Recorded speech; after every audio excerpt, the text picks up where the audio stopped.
IMC. Good to be back in Lautoka.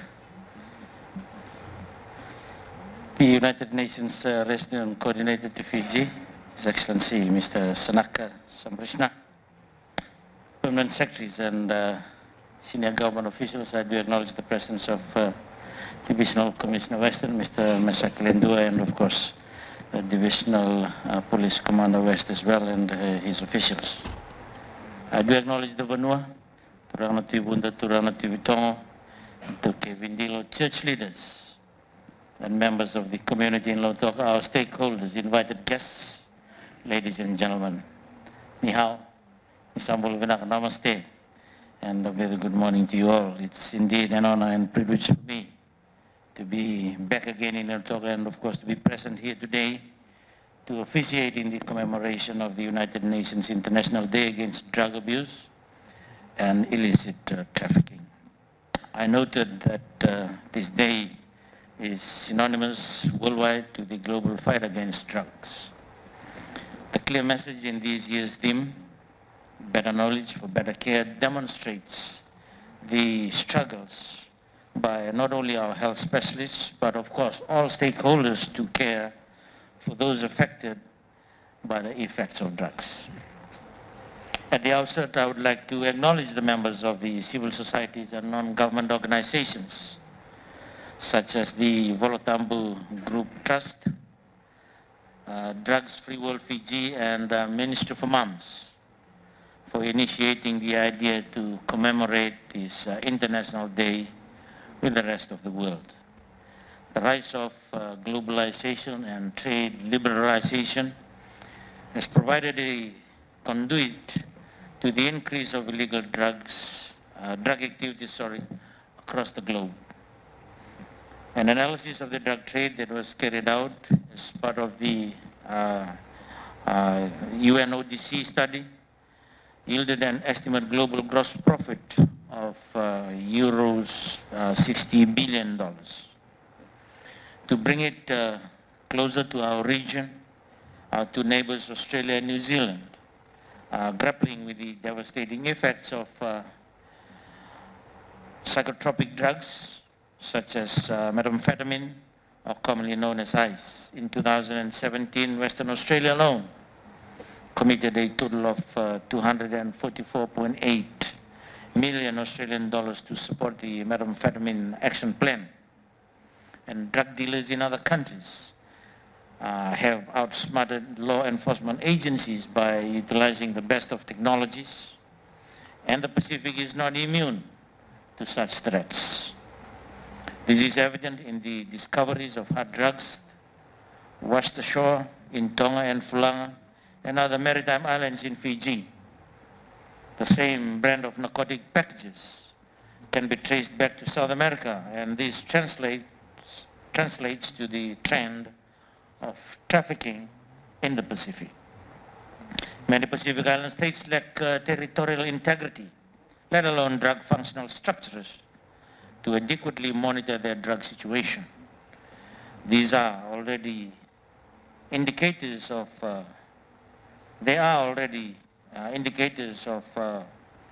psychotropic substance abuse, such as hard drugs in some of these island states and territories.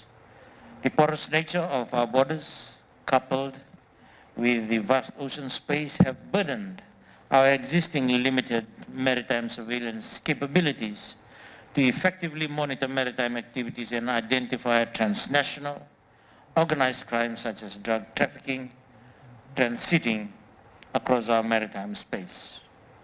In the work front, my ministry is in the process of putting in place practical mechanisms by introducing tangible strategies and policies to effectively curb and provide medical remedies for the addicts. The amendment to our drug legislation would give effect to this worldwide pursuit. Ladies and gentlemen, yes, you would agree with me that Fiji is now wrestling with the effects of hard drugs such as methamphetamine. Statistics revealed a significant increase in the usage of meth from 2 cases in 2013 to 113 cases in 2018. The alarming trend has challenged our law enforcement agencies in the early detection of these so-called lucrative drugs. A classic example of the devastating effects of methamphetamine is its high mortality rate compared to any other drugs. Methamphetamine is classified under psychotropic substances, which categorically affects mental behavior and extreme makeover of physical appearance. Our medical doctors have difficulties in determining the symptoms and the effects caused by methamphetamine overdose that are wide-ranging from convulsion, psychosis, seizures, vomiting, chest pains, and even death. What makes methamphetamine more dangerous is the fact that the precursors used to manufacture methamphetamine are easily accessible in pharmaceutical outlets. Household chemicals retailed in hardware and chemical companies. And to make matters worse, any ordinary person can easily access the recipe for manufacturing meth through the internet. These drugs can be easily produced in clandestine labs and improvised spaces, including automobiles. In 2013, a Fijian US deputy died from severe burns in Nakasi after the improvised lab exploded. So it's not worth giving it a try. The Fiji police force continues to embark on its national enforcement efforts on drugs through its operations Daburaka, targeting synthetic and psychotropic drugs. As highlighted earlier, drug seizures and arrests have increased significantly over the years. The Fiji police force will continue its intelligence and surveillance of drug peddlers, cultivators, and manufacturers despite all odds. The national effort on the war against drugs cannot be pursued solely through institutional arrangements. It would be more effective to establish a platform that encourages holistic approach through collaboration of the various sectors, both in the public and the private sectors, with the inclusivity of civil societies and non-governmental organizations. And my good friend, Mr. Sanaka has alluded to this earlier, that we need not only a whole of government, but it's a whole of nation, whole of society approach. We need to take responsibility, and we need to act and act now. Don't leave it too late because of the devastating effects that we will have to go through if we don't act now. So again, I urge all the stakeholders, it's good to come together, meet each other, and of course, continue to establish the networks. But I always emphasize that what we do after this is very, very important. We need to keep going. We need to press on, because it's not about us. It's about tomorrow. It's about our children. It's about our future. Ladies and gentlemen, again, let me assure you that the national effort on the war against drugs cannot be pursued solely through these institutional arrangements. One must realize that in order to minimize the drastic social consequences and decaying society, faith-based organizations play a significant role. In partnership with the Vanua, the Tikinas, villages and settlements, by inculcating parenting skills, training targeting to reduce problem behaviors, delinquency, and alcohol and drug abuse in children. In this respect, parents should be vigilant in observing and monitoring their children during these precarious times.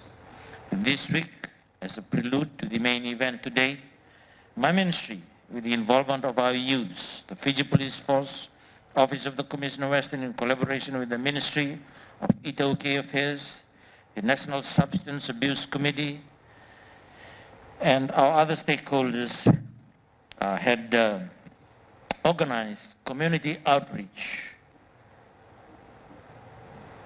earlier in the week, covering the Vanua of Vunda, Vitongo, and Vindilo, respectively. The outreach program, which was tailored for parents, youths, and children, entails presentations to villages on the effects of drugs, and the presence of our respective chiefs is a testament of commitment and obligation by the Vanua, inclusive of our rural communities and settlements in the fight against drugs. Culminating to this is the declaration by our chiefs and the community leaders to vouch for a more radical approach in the fight against drugs. Indeed, we need to shape our future by involving our youth through exposure to robust programs in their respective communities. And I must also emphasize here that we need to involve our women as well. I always remember the words of the IFAD director in one of the sessions that I attended in Rome a few years back. When you develop a man, you develop an individual. When you develop a woman, you develop a community. Let's put our hands together for our women. So I hope that it's not only the focus on youths, let's get our women involved as well. We in Tele were already involving our women. Allow me to conclude by acknowledging our corporate sponsors, Waterfront Fiji Limited, Fiji Water, and the Ready Group for allowing this event to eventuate in Lautoka. The United Nations Office on the Drugs and Crime, or the UNDOC Office, through Your Excellency, the Embassy of the United States of America for providing educational toolkits, the Australian and New Zealand governments for providing assistance to the Fijian government through my ministry in various forms of programs specifically to curb the illicit trade of hard drugs, including the K9 project. Not forgetting the hard-working volunteers who were directly involved with the public through community visitations this week.